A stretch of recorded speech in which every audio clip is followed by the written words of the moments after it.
Okay, one type of assistive technology are devices for folks who are blind or low vision. Some things are as simple as just a handheld magnifier. This one has some LED lights to it as well. Comes in different magnifications. If that's not enough, there are things called video magnifiers. These are stronger and more clear than the regular handheld magnifiers.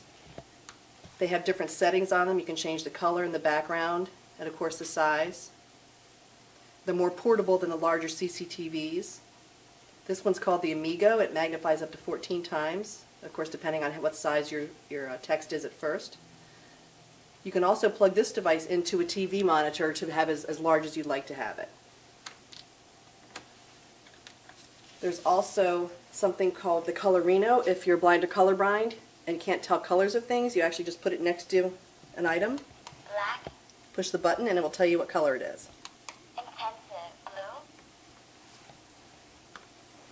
If you're totally blind, there are blind note takers. This one is called the Braille Note. Basically, it's like a PDA for folks who are blind. You can have a regular QWERTY keyboard like this one or a Braille keyboard. And you can have a Braille output. This is called refreshable Braille. It pops up the letters one at a time and someone can read it just by moving their fingers along. This one has 18 different cells. Some have up to 32. And someone can take notes during the day and then have them read back to them auditorily or by refreshable Braille. And this last item here is called the iPal Solo LV. It's a self-contained unit, but I do have it plugged into a monitor. Once it's on and ready to go, you put some text underneath it.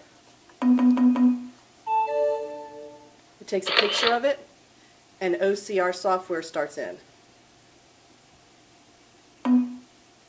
It's thinking right now and doing the processing. Job Accommodation Network, a service of the U.S. Department of Labor's Office of Disability. What it will do is read it. It's about 5 seconds worth of the thinking about it, and then it will actually show and highlight the words as it goes along and then read it out to you. If you're totally blind, you would use it without the monitor and just have a book or any kind of other text read to you.